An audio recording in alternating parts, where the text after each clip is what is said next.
We are live.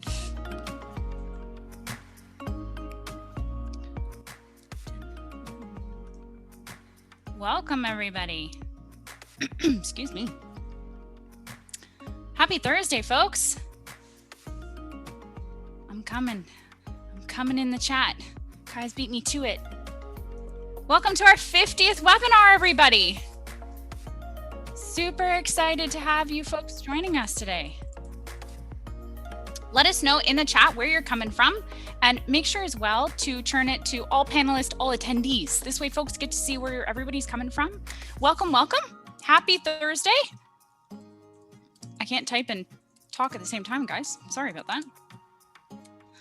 Let us know where you're coming from today. I see British Columbia, Alberta. I was talking with British Columbia actually earlier this week. I have some good friends out in Vancouver City. So Quebec, Texas, LA.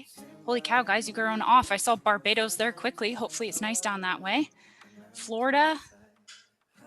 Happy Thursday, folks. Hope everyone's well. Hope everyone is doing good today. It's overcast here, I won't lie. We've had a bit of a rainy week, but you wanna know what? It's washing away winter. So, hi, Stace. Welcome, everyone. Settle on in. Glad to have you. I hope folks have their crazy hats on. I hope that you've tagged us on social media, whether that's through Instagram or Facebook or whatever's going on. Hello, Mississippi. Love to see what you're wearing today. I'm sorry, folks. The only thing crazy, I don't have my tickle trunk with us. So the only thing crazy I had was my hat. That was about it. So very excited. Hi, Alan. Very excited to have our special guest on today, folks. You are in for a treat. I can say that because I've had the pleasure of speaking with our guest and just getting to know her a little bit. And I'm super excited to bring her on in a little bit here. Hello, Six Nations. Welcome.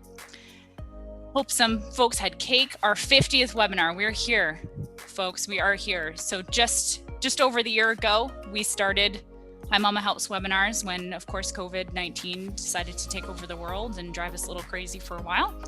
And here we are, 50 webinars later, a couple breaks in there. Hello, Rwanda. And we're here to celebrate today. I'm super excited to have everybody joining us. I'm gonna give you a few more minutes. We're gonna start up too as well with a poll in a few minutes here to get settled in. Hello, Jamaica. Hello, Cheryl. Hello, welcome, Texas. I hope folks are doing all right. I know there's been a lot going on in the last 2 weeks or so, just so much happening in the news. I hope you've been taking some time to de-stress, we're all at home, at least here in Ontario, we're all at home. Yes, I agree. Send us some sunshine. Whoever has got the sun, please send it my way. I'd love to have some, please. All right. Hello, Bruce Peninsula. Brazil, welcome. All right, folks, one more minute and we are going to get started. Once again, if you haven't shared a snapshot with us, please do. Tag us at Hi Mama app on social media, whether that be on Facebook or Instagram. Please do tag us. Hello, Alaska. Would love to see your crazy hat, see what's going on down your way. Next up, if you would make sure in the chat to turn the chat to all panelists, all attendees. This way folks can see anything that's coming through, whether that be ideas, you know who you are, where you're from. Glorious sun in Halifax. I'm jealous. Last up, use the Q&A function today, folks, for our special guest. I'm sure we're going to have tons of questions coming through, and that just helps us make sure to manage everything and get your questions through. So very excited to have everyone joining us here today. Excuse me. All right. Folks, I hope you're enjoying the music. Hello, Sarnia, Minnesota. One more minute here, and then we're going to start up. I have a poll for us here. We're going to do a question of the day. Just wanting to know a little bit more about the challenges you guys are facing right now.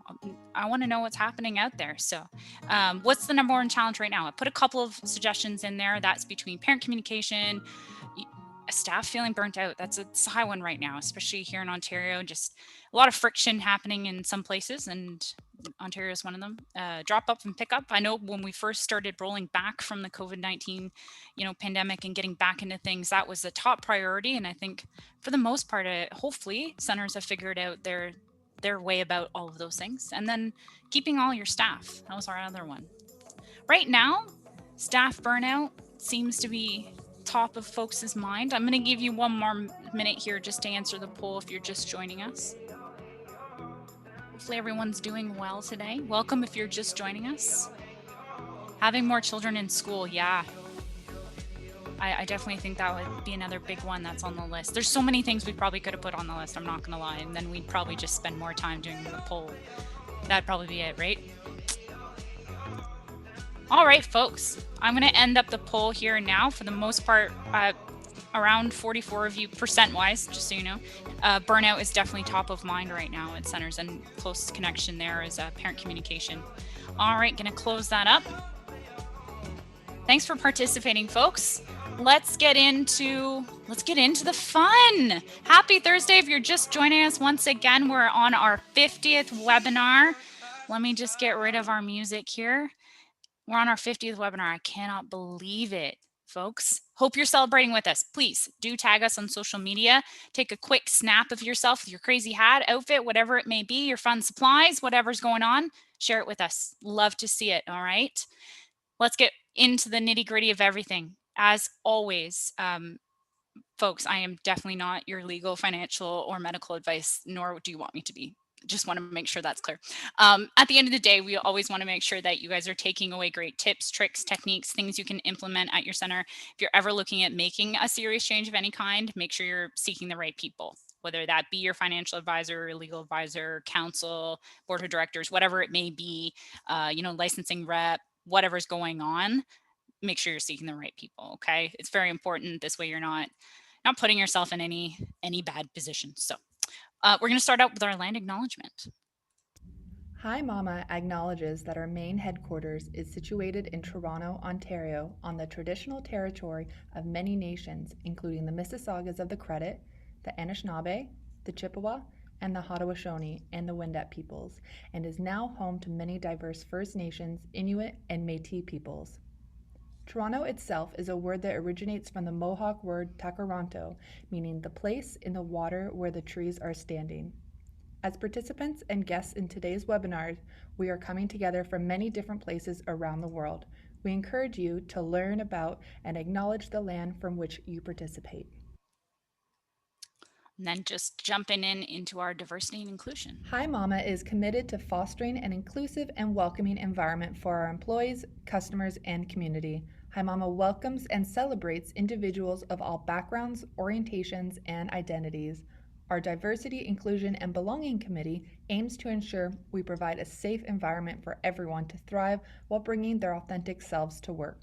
Our mission is to promote an inclusive workspace for all employees through education, discussion, and celebration of our differences. Embracing these differences while coming together with a common purpose is what makes our team extra special. Couple of housekeeping pieces. If this is your first time, welcome. If this is your returning, we know lots of folks return on a regular basis to be here on every Thursday with us. But as always, the session is being recorded, the full sessions, and you will be able to access it later. I will be sending it out with the show notes so that you guys have any links, the slides, the certificate, everything will be sent out with the show notes, and you can expect that next week from me. Closed captions. I've seen a couple of folks asked. Yes, we are recording with closed captions available, and as well, if you want to turn them on right now and use those for yourself, you can go right ahead, hit the CC tab, and they'll be there for you. I've already mentioned certificate. Everything will be made available to you early next week, so please do keep your eye out for it. I'll be sending that email there for you, so not to fret. Your certificate will be with that email. Last up, if you're having any connection issues, please do seek support.zoom.us. They're the best people. They know their product the best, and they're the ones who can help you out the best with Zoom. Surprisingly, after a year of using it, I'm still trying to figure it out. But anyways, Welcome, everybody. If you've never been with us, I am Ria. I'm one of the early childhood educators and early childhood specialists here with Hi Mama. I'm the community ambassador, and I'm joined by my colleague Kaya, my partner in crime. If you haven't been on our social media, you've been missing out, but Kaya is definitely all over that, and she's been working with us here in the chat as well. So please do say hello to her. Kaya, if you want to join us, fun fact: we're on our 50th webinar. That's like my main thing here, but we're also coming up on a big milestone from our podcast, I believe. We are. Look at Kaya's got cake. I have cake, and look, it's a real candle flame. I'm gonna make a wish, actually. So if you're here with us today, I've got my my unicorn onesie on, a Hi Mama hat underneath. I've got a lot going on, and an actual cake. So I'm gonna blow the candle out. Here we go. Yes, so welcome everyone to our 50th webinar. I'm super happy to be here.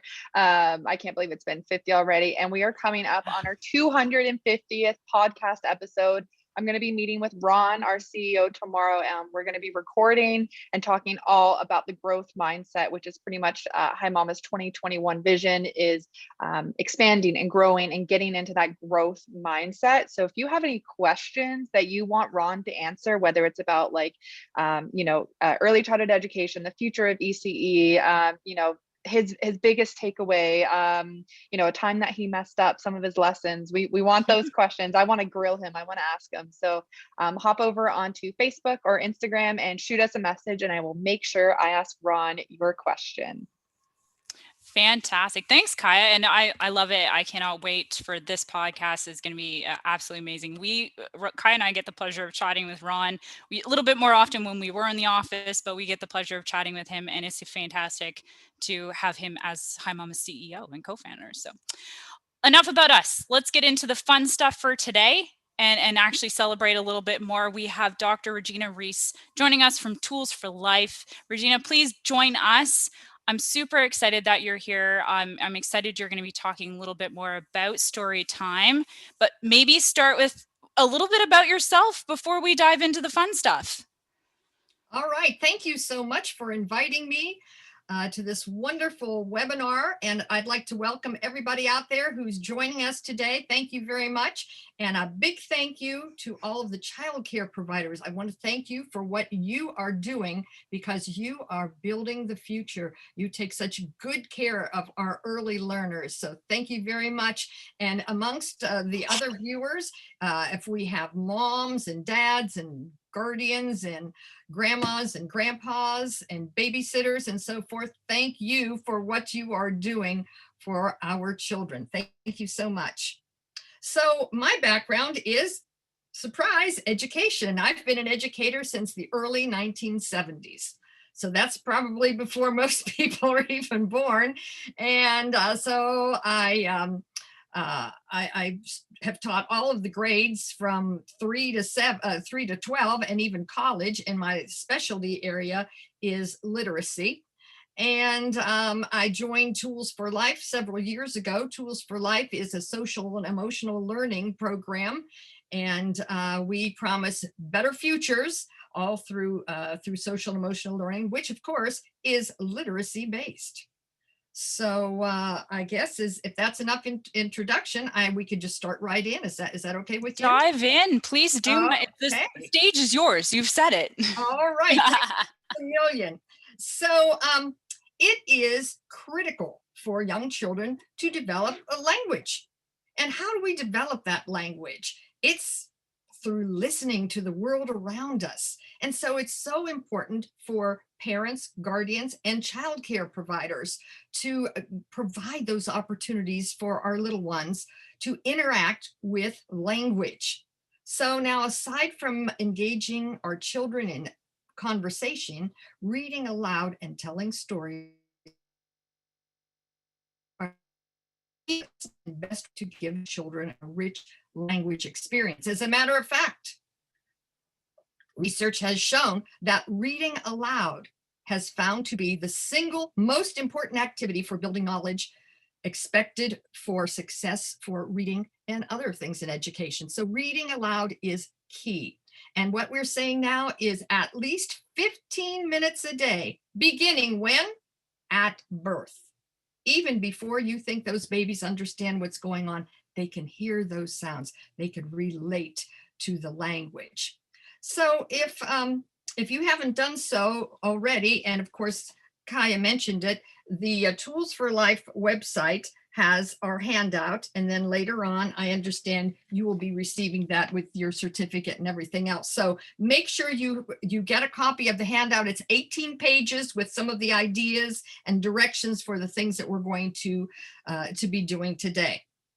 So let's get started here. And I hope you all have your funny hats on. And I have quite a few hats. I love hats. Now, I know this seems like a funny hat, but at one time, this was a very serious and important hat to some woman somewhere. I don't know where, but all I know is I inherited this thing and I just love it because it just bespeaks spring. So anyway, today we're going to talk a little bit about understanding the connection between read alouds, storytelling, and language development. We're going to be looking at some techniques for reading aloud and storytelling, and we're going to learn how to encourage children's participation in literacy experiences. We know we want them to sit and listen, but we want them to learn how to use that language and how to respond to the literature. And also, we're going to be making some connections between social and emotional learning and literacy. And when you think about it, reading is all about social and emotional skills. It is a social and emotional act because when you read to a child, whether it is in your daycare situation, whether it's you and your children on your lap or next to you on the chair, it is a social experience because you are engaging each other. You are modeling the act of reading. You're helping that child acquire some language skills because there's that special interaction between you and the children as you ask them questions and discuss what you read. So we know how important it is to involve the kids in these things. So there is no excuse to eliminate that special time when you share a story with a child. I know it is so hard these days, especially with parents coming and going and so forth. And I know in your childcare centers, I'm sure you do lots and lots of reading. I'm sure you do more than 15 minutes. And when we're saying 15 minutes, it doesn't have to be 15 straight minutes. It could be here or there because sometimes, especially the babies and the infants, really can't listen that long. So you judge that and you go for it.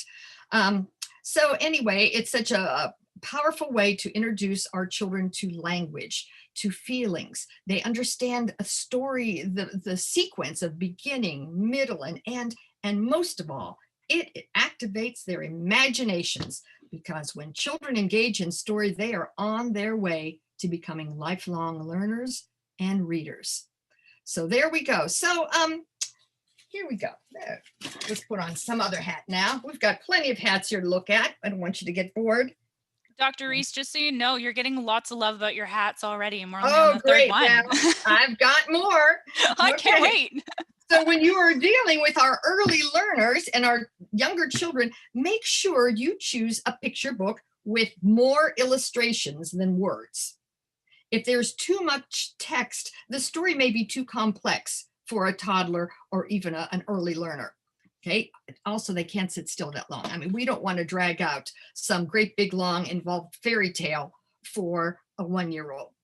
This is what you want to do. These board books were the best invention because we have books that, this one's called Baby's First Kind Words, little illustration, and there's one word on a page.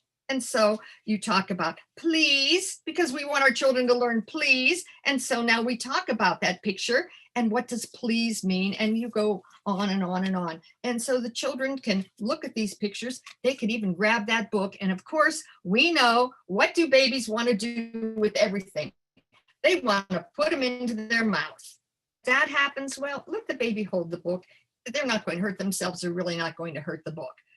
They're exploring. They're learning how to use a book. And that's the main thing here. Also, we have picture books sometimes that have no words at all, which is great. That way you make up your own words and you could tell what it is when you look at the illustrations. You know, Okay, here's a dog. What's that dog doing?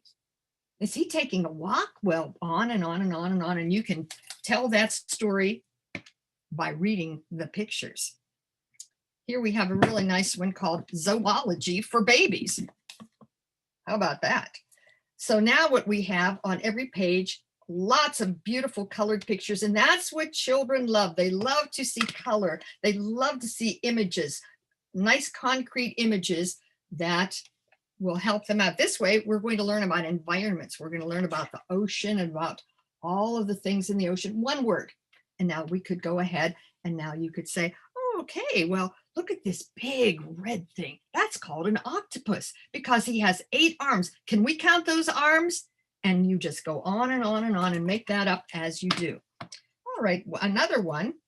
Alphabet books are always good because there are usually very few words. You've got A, you've got the items that begin with A. And so once again, you can discuss.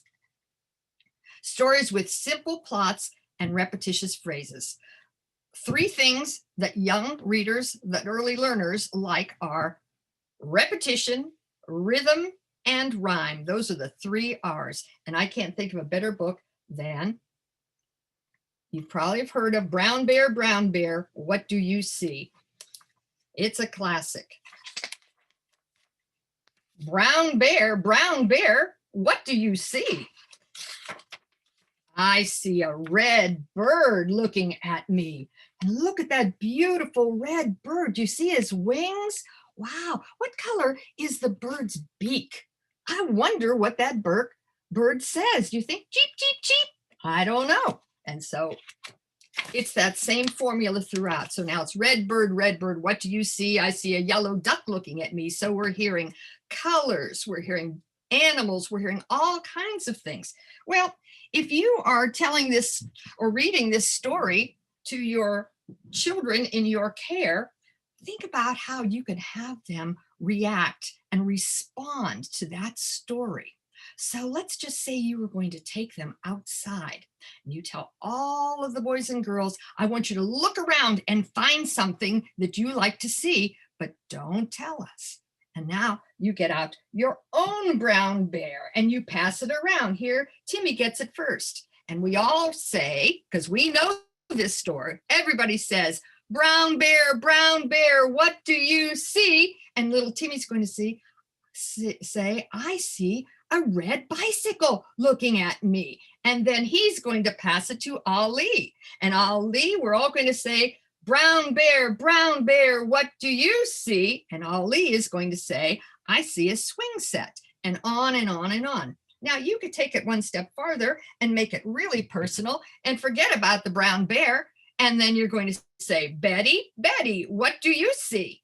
And Betty's going to say what she has seen, and then she chooses another person. We go all through. We've done a beautiful collaborative literacy experience. Now think about this. Now we pack them all up. We go back inside. Do you all remember what you saw? And they will.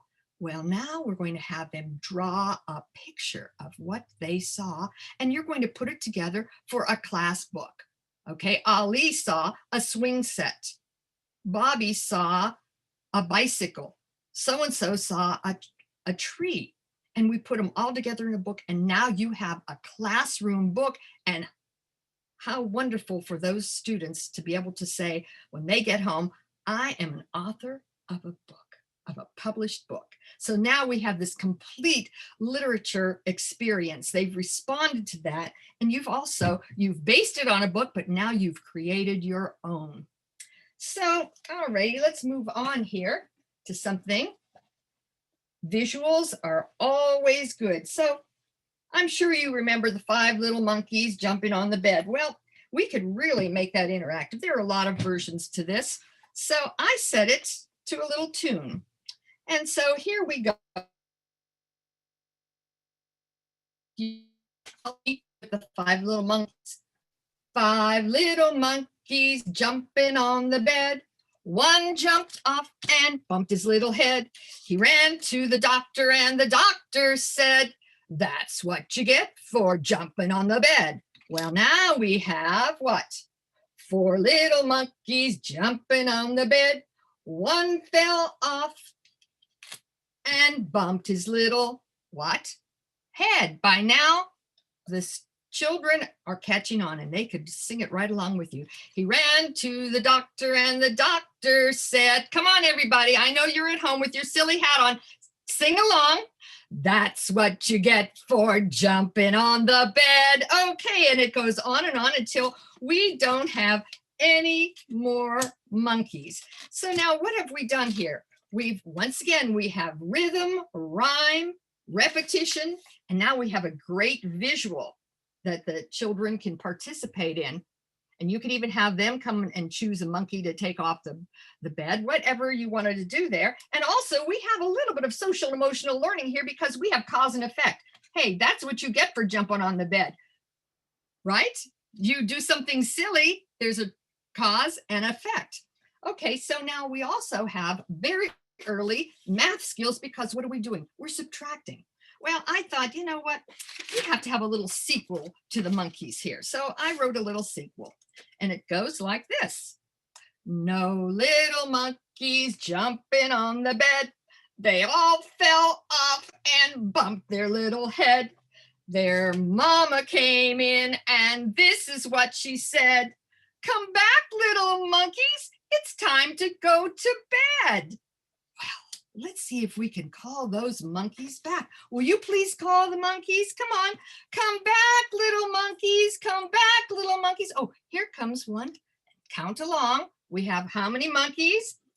1, 2, 3, 4, and what do we have now? 5. 5 little monkeys. Let's see if we could count it with our fingers too.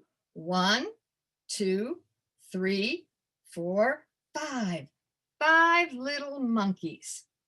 And so that's what you can do with a nice extension on 5 little monkeys. If you are not a singer, don't worry about it. You can just chant it. And even if you don't think you're a good singer, it doesn't matter. The children will all sing along with you because that just adds to the fun. And once again, when you're finished, you could leave.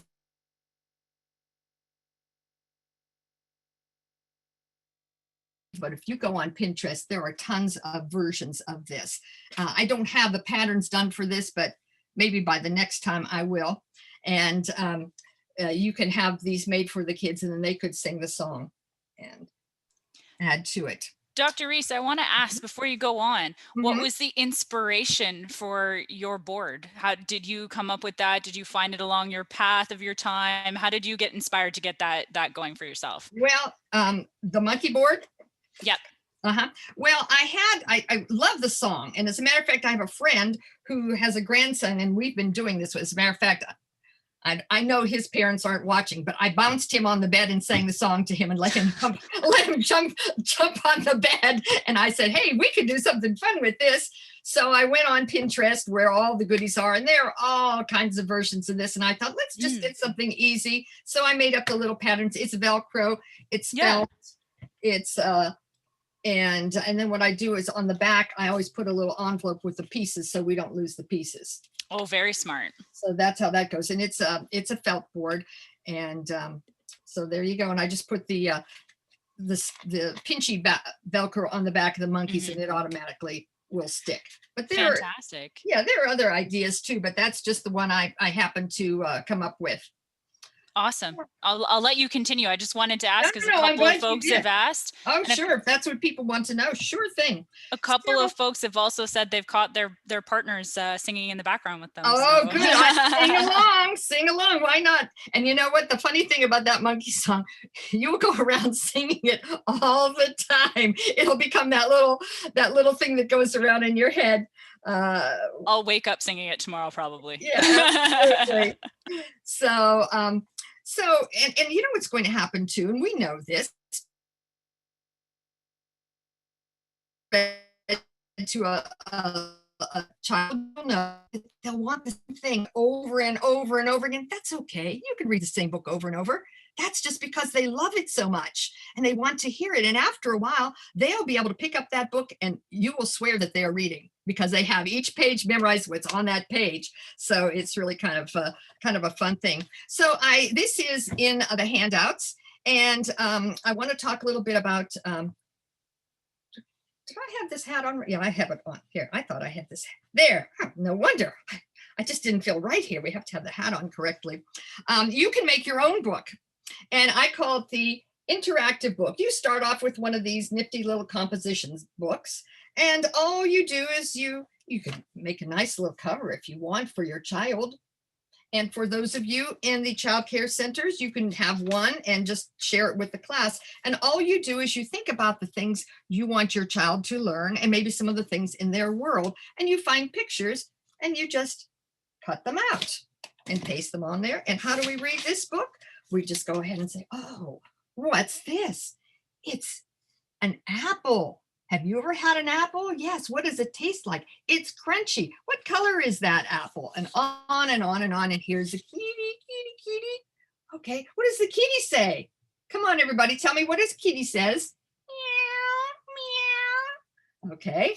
And so it goes on and you add to it. As their world expands, you add to it. And I'm going to show you a blast from the past. My daughter is 40 years old. I still have hers.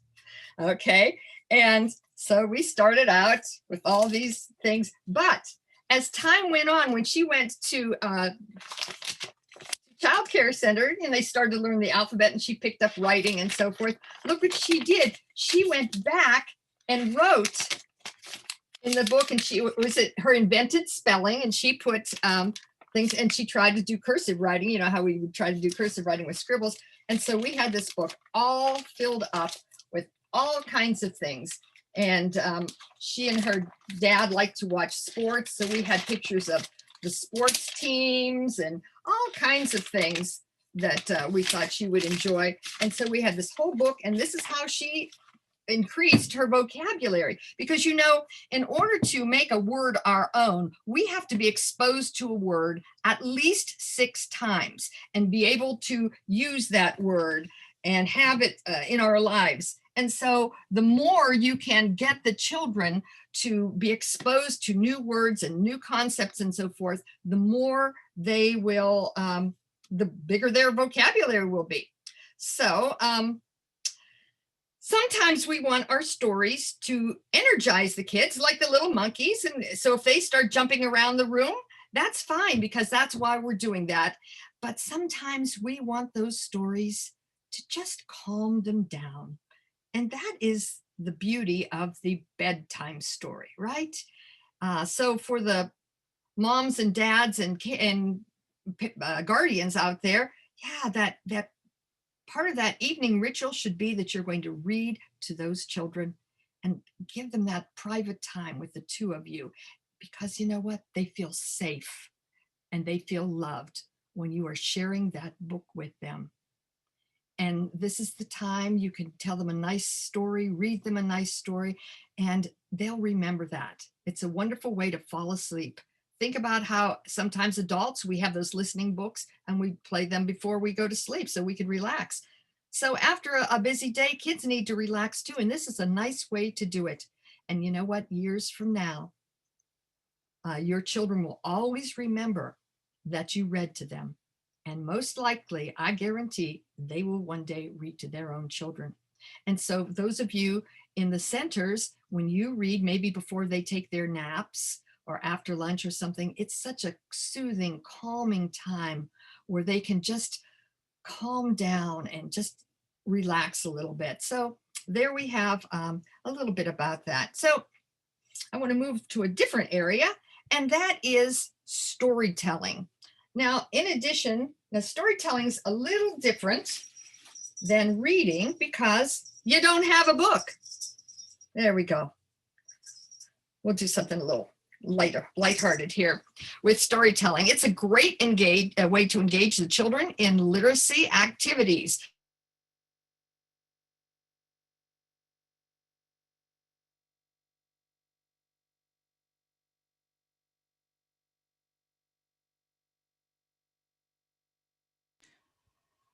Dr. Rees, I think we lost you for a moment. We might have had a bad connection, folks. Just hang tight. Here we go. You're back. We lost you for a moment. Well, just a little pause there. It's okay. Dramatic. Keep going. Dramatic pause, everybody. So many of you have heard of the old folk tale, Stone Soup. Well, there are many versions of Stone Soup. I happen to like the one by Marcia Brown, but the essence of Stone Soup is there are travelers who are weary and they're hungry and tired, and they thought that they would stop at a village so the people could give them something to eat. Well, in this particular incident, there are 3 soldiers. And as they approach the village, the people in the village look out and say, oh my goodness, there are some soldiers. We just hate when these soldiers come to town because they're always hungry and we just don't feel like sharing. So they hide all the food. So in essence, what happens is the soldiers come in and do you have some food? No, we don't. And they said, well, guess we'll just have to make stone soup. And what is stone soup? The people asked. They said, well, we'll show you. They bring them a great big cauldron of water, and they put stones in it. And one by one, they say, oh, this soup would be so much better if we had a potato. And the people were bringing a potato. Oh, it would be even better if we had a carrot. And one by one, the people bring their ingredients. They bring in veggies. And so, of course, at the end, they have a big pot of soup and everybody shares and we learn our lesson like that. So that is not how I would tell the story. That's the synopsis of the story. But when I do tell the story, I usually, to an audience, I have a big one of those plastic cauldrons that they put out at Halloween. And then I have some cloth veggies that I distribute to everyone in the audience. Now, there are patterns for the cloth veggies. And what's nice is because when you're done, then you just toss them in the washer and everything is good. And so as the story goes on, and when the soldier says, oh, if we only had a potato, all the people with the kids with potatoes would come and bring them up and so on and so forth. So they can interact. So here's something that I thought, and this is in the handouts too. You can have your own personal cauldrons. So there's a pattern for that. And then what you do is we have patterns. They're all colored, cut out. You just cut out the veggies and we attach it with a little paper bag on the back of the cauldron. And so now you could set it on the table. You could make one of these for all of the tables in your center. And so now, after you have told the story to the children and they have participated, they can each tell the story. You could put them in a small group, nice little collaborative group, and they could take turns telling the story. And so now it'll help them remember. And it doesn't matter which vegetables go first, second, or third. It's the idea of the sequence of the people coming into the town, the villagers say, no, we don't have any food. And then the whole process of making the soup and sharing. And they could put it in their own words too. It really, it's really a fun thing to see them work like this. And once again, it's some social and emotional skills because they have to participate. They have to collaborate. They take turns telling the story. And what I like about something that's so easy like this, where did it go? Is when you're all finished, you just put everything in the bag and fold it up and put it away. And they're easy to make. You could have them for all the groups in your class. So that is the story of Stone Soup. You know, I'm sorry, there's just something going on here. Wait, excuse me. There's something going on. You're not going to believe this. I can't believe this is happening. But there's a butterfly on my shoe, Yes, there's a butterfly on my shoe, There's a butterfly on my shoe, and I don't know what to do. There's a butterfly on my shoe, Oh my goodness, it's fluttering. And now look, there's a butterfly on my knee. There's a butterfly on my knee. There's a butterfly on my knee, and it's quite a sight to see. There's a butterfly on my knee. Oh, flutter.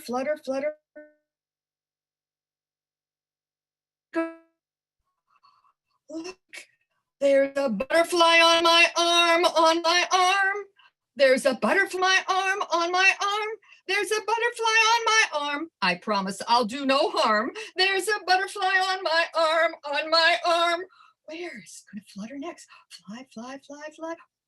There's a butterfly on my nose, on my nose.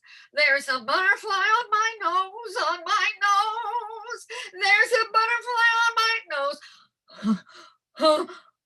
Achoo! Oh, I think I scared the butterfly away. Please come back again another day, little butterfly. Well, what would you do if there was a butterfly on your shoe? I don't know. I hope you wouldn't scare him away. So if you just want to get attention, you could do a little ditty like that. And I'm sure you'll have everyone in the palm of your hands. And now you could go ahead and ask that question. What would you do if you had a butterfly on your shoe? Or what would you do if you had a spider? Or maybe even a ladybug. Just a little fun thing like that, just to launch some literacy, launch a story, and they could each come up with an idea. Well, what else if the butterfly was on their shoe and then it went on their arm? It could go on more, it could go on their head, whatever. And I started out with, the way I learned this was there's a spider. But I thought, you know, for the little ones, it might be a little scary because at the end, there's a spider on, it starts, it goes up the body and then back down, and it ends, there's a spider on my shoe and it's coming after you. And I thought, well, I don't know, for the little folks, we'll be a little more peaceful and calm, and we'll just have a little butterfly that maybe can come back. So think about just a little story starter sometime that you can do to inspire the students, and they'll be right with you. You notice that visualization is really nice for stories, for storytelling. It really helps. So sometimes you might want to have somebody help you tell a story. So, and we'll have to see who's here. Yeah, so today we have a story, but I have a special guest. Let's see, what do we have here? Hi, it's my friend. This is my friend Chaco. And so now you could have a puppet. Now, this isn't a puppet show. A puppet show is when you have a stage and you see the puppets, but you don't see the people. So this is what I call puppet telling, because the puppet could help you tell. And you don't have to worry about being a ventriloquist. They don't care if you make the puppet talk. Look, at his mouth isn't moving, and it doesn't matter if your mouth is. They don't care. The children do not care. They just are so in awe of something like this. Or if you don't want to try to make voices or anything, you can have the puppet be silent. But look. Oh, Chaco said he's a little bit shy today, but he's so glad that you're here and hope that you like the story. Okay, so you can see how that happens. Now, notice how I did this. I didn't just have the puppet lay on the table and then, oh, okay, yeah, well, because, you know, that's no fun. You see that little thing laying on the desk, it's a dead puppet. You don't want to see a little dead bird. You want to see it already animated. So whether you have a puppet in a box, in a sack like this, or however you do it, make it appear. And when it appears, it's already animated. I have another one too here. And if you want to really be dramatic, okay. Today we have a special friend. Woo! He's in there somewhere. Woo! And one more. Don't do more than 3.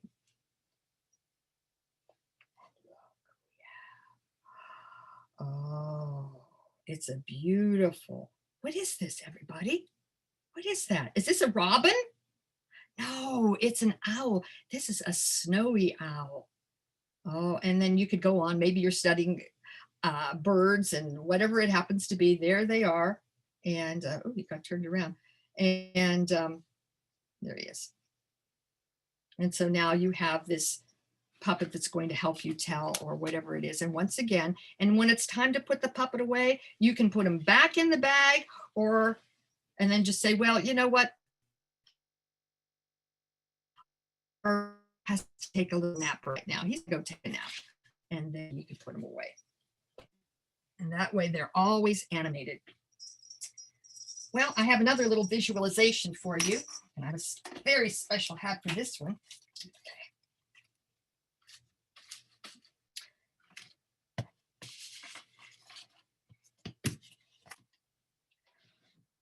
Once there was a farmer, and it was time to plant his garden. And every year he planted corn and beans and squash. But this year he was hungry for turnips. So he planted some turnip seeds. Now, I have to tell you something about turnips. When those turnips grow, all you see are the leaves, right? But the actual turnip is in the ground. So you have to pull that turnip out of the ground. Well, the turnips started to grow, but one really started to grow. It grew and it grew and it grew and it grew. It was the biggest turnip he had ever seen. And he said, I think I better pick this turnip before it gets rotten in the ground. So there he is. And he pulled and he pulled and he pulled, and that turnip would not come out of the ground. He said, I think I better get some help. So he called for his wife. Dear, could you please help me with this turnip? It is enormous. So the wife came and she said, gladly, honey, you know how much I love turnips. And he said, you hang on the back of me and I'll hang on to the turnip. And 1, 2, 3. Oh, they pulled and pulled, but the turnip wouldn't come out. So the wife said, I think we need some more help. I guess I'll call our daughter. Honey, could you help us? And the daughter came running because she liked turnips also. And she always wanted to help. So here she comes. And the mom says, hold on to me. I'll hold on to your dad. He'll hold on to the turnip and we'll all 1, 2, 3, pull. But that turnip would not come out. So they decided they need more help. And the daughter said, well, how about if we ask the dog? And the farmer and the mother said, a dog? How could the dog help? But arf, arf, arf, arf, arf, he did come by because he was a loyal dog. And so the daughter said to the dog, Fido, you hang on to me. I'll hang on to my mom. She'll hang on to my dad. He'll hang on to the what? Turnip. And we'll all pull 1, 2, 3. But do you think that turnip would come out? No. And so the dog started to bark, bark, bark, bark, bark, bark, bark, which attracted the attention of the cat. Now, nobody thought that the cat could help, but the cat was meow, meow, meow. And the dog said, you hold on to me. I'll hold on to the what?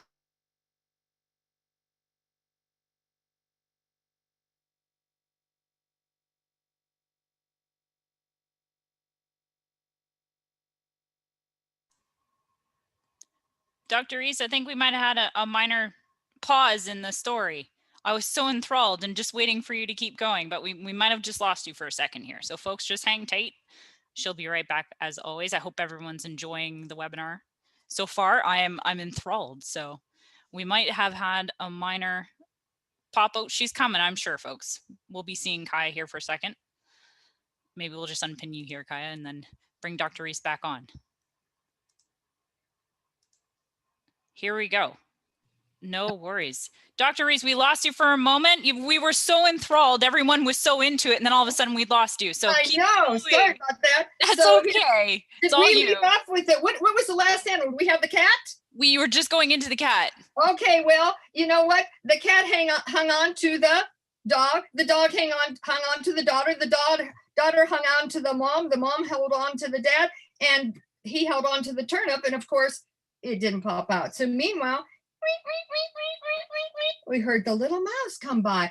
He was wondering what was going on. Now, he knew he was just little and that he really couldn't help, but he thought he would just join in. So, of course, they all hung on to each other. And 1, 2, 3. Oh, that turnip popped right out of the ground. Well, Mother was so happy that she made fried turnip greens,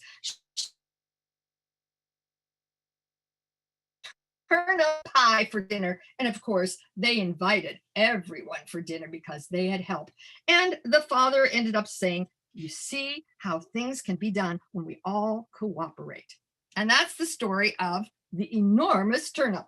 There are directions how to do this.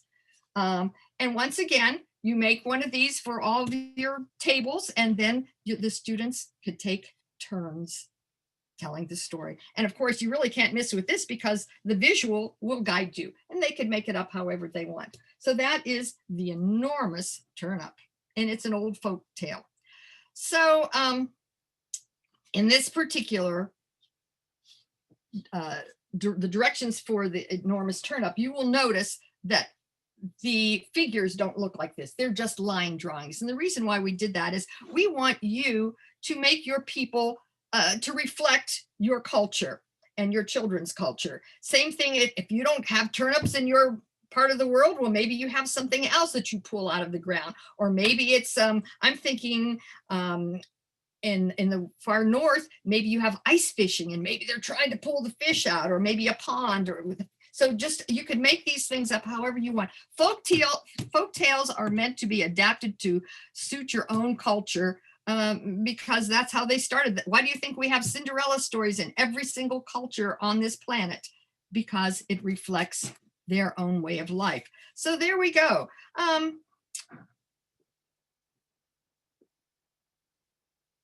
Just a few ways here. How am I doing on time? Am I okay? If you want to go for a couple more minutes, we definitely have a couple of questions coming through. But if you have one more thing you'd like to share, everyone, just so you know, Dr. Rees, this is probably their most favorite webinar thus far. There's so much love in the chat for you right now. And well, I am also loving it. This is fantastic. I'll let you wrap up with this one here. I can't wait. This is just one little thing.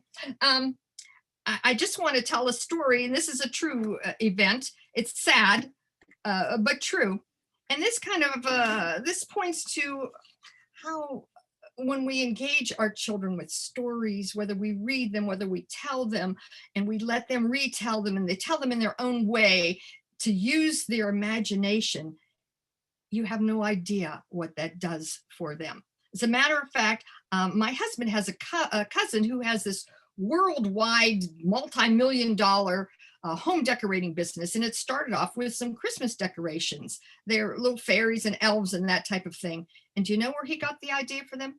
From his mother, because when he was little, she would tell him stories about the fairies helping out and the elves helping out. And so when it came time for him to start a business, and what was he going to do? That's what he thought of, because those memories were so vivid to him.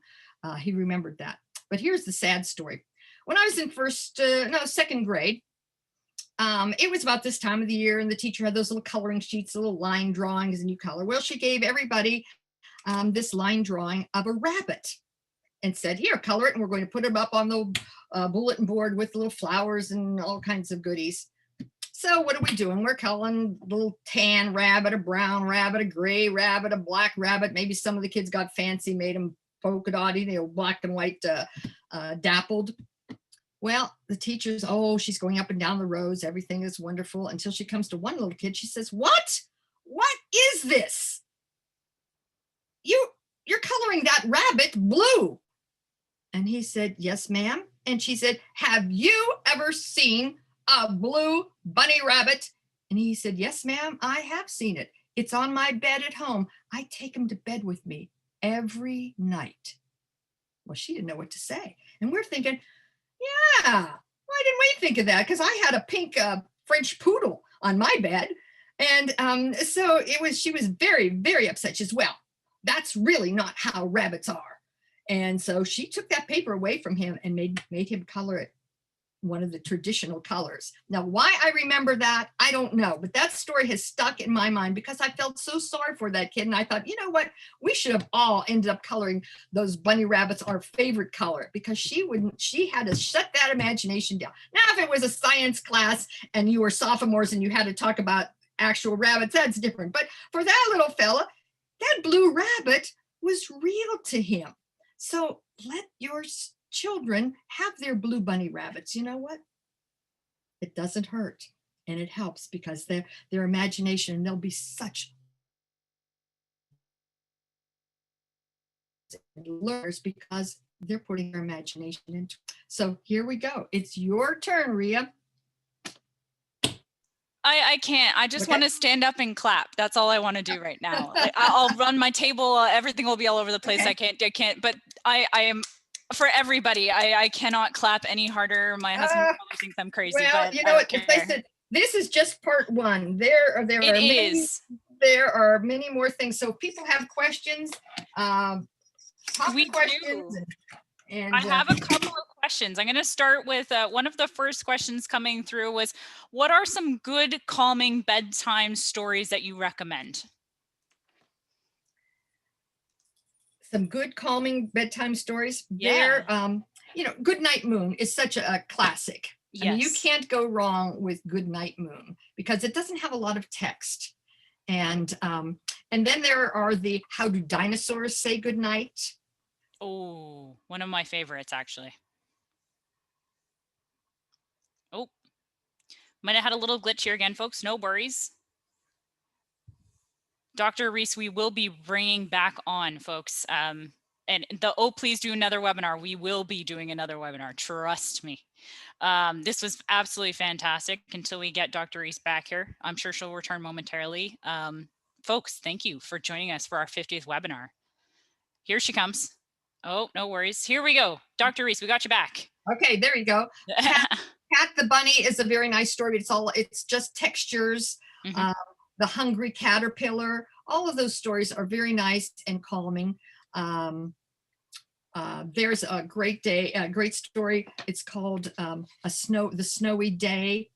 And it's a little bit longer, has a little more words. It's about a little boy who goes out in the snow and what he sees. It's very peaceful. It's lovely. Those are some good ones that I like. Especially for our early learners, our early children, I wouldn't do, in fact, a lot of those fairy tales are really violent. And yes. go with something. There are a lot of little, the bunny rabbit stories. Oh, I love you this much. Yep. Okay, that's a really good story because it ends on such a happy note. And then you as parents or guardians can say, yeah, this is how much I love you. And you see how much. And then those are some of my favorites. Fantastic. And I've got one more question here before we do jump into to a wrap up for you. Well, I have two, but the first one is a little bit, any recommendations on for teachers who are potentially doing virtual learning right now when it comes to storytelling? I think one of our biggest takeaways right now is the hats are fantastic. But any attention, don't they? Yeah, they make a great addition, but any tips about virtual learning right now, especially because it's, we're in some wild times with COVID-19. So. Oh, absolutely. Well, I would say make it visual and do what I'm doing, trying to hold the books up as much as that you can. Or if you could make some slide presentations and share your screen, maybe have some power, you can scan the pages of your books and put them up on a PowerPoint and you could read as those slides come up. I would say that would be a good thing to do. And also, if you have everybody unmuted so they could join in Yeah. to what you want them to do. Being a part of just what's happening right now. What a great way to end with the tiara. I love it. I'm just so you know, I wanted to tell you a couple of things that are coming through the chat. Folks have so much enjoyed. We've all been hanging on. We've had a couple of folks say their whole household is so intrigued with what was going on at the time. So I wanted to pass on some of this love because it's been absolutely fantastic. Thank but you. Before we wrap up, Dr. Rees, any last words of advice, wisdom, happy thoughts, anything you want to leave the crew with today? I just think keep doing what you are doing. The reason why I have a crown is two things. My name is Regina and it means queen. So I always say, I wasn't named queen for nothing. I have to have a crown. But also I am wearing this crown for all of the child care providers out there because you are kings. And if you're a man, queens and kings in those children's lives. You are the queen and the king of their life. And as parents, grandparents, whoever, you just keep reading and keep talking and just encourage these children because you never know what's going to happen. You never know how cousin ended up with this huge business because his mom told him some stories and let him have his imagination. So don't forget, you let your kids have those blue bunnies, whatever they need, because you know what? they'll grow up and they'll understand what the world, they'll know that mice can't talk, but let them have talking mice for a long time. It doesn't really matter because it's their world and they have to learn how to live in that world, and they need to feel secure in that world. And that's how they grow as readers, as learners, and as human beings, make those social connections. So don't be afraid to read, to sing, to act silly, to wear hats. Whatever it takes to get those children inspired, just go for it, because they're going to love you for it even more. Dr. Rees, thank you so much. Well, I hope to come back again sometime. I've got part 2. Let's do part 2. We'll book you in. I'll be calling you in 20 minutes. I'm just kidding. We'll work it out. Folks, we're going to do part 2. Dr. Rees, from everyone on the chat, everybody who's joined us here today, thank you so much. Tools for Life as well for helping make this happen as well. And we'll share everything in the show notes, your resources, everything. Folks, thank you so much for joining us today. Our 50th webinar, absolutely fantastic way to go ahead and do this. I can't imagine any other way. Well, we'll have to come up with a big bang for 100. I don't know what we're going to do, but we'll have to figure it out. I don't know. All right. Thank you so much. Love to everybody out there. Hey, stay safe, everybody, and keep loving those kids. 150%. Everybody who's leaving us here today, keep an eye out for your show notes. I'm going to be sending those out early next week. You guys can expect to see that with your certificate, so don't be shy. I'm going to make sure to connect everything here too as well for Tools for Life and your kit there, Dr. Rees, so not to worry there. Okay. And once again, folks, please do check us out next week. We're going to be actually talking about a little bit about behavior and a little bit about so this kind of goes really well. We're talking and we're going to be talking about math in a couple of weeks too. So it's a nice little segue happening here. I'm loving it. So join us next week, same time. Thursday is at 2:00 Eastern Standard Time is where you find us. And as well, if you ever want to check out the Hi Mama app, we'll hook you up with a link to go ahead and do so. We'd love to have you checking us out and being a part of the Hi Mama family. And Dr. Rees, once again, thank you so much for being a part of us. I appreciate it's been fantastic. Miss Kaya, I'll always have to bring you on. Make sure I haven't forgotten anything, because goodness knows I probably have at some point during this webinar. But you've changed costumes.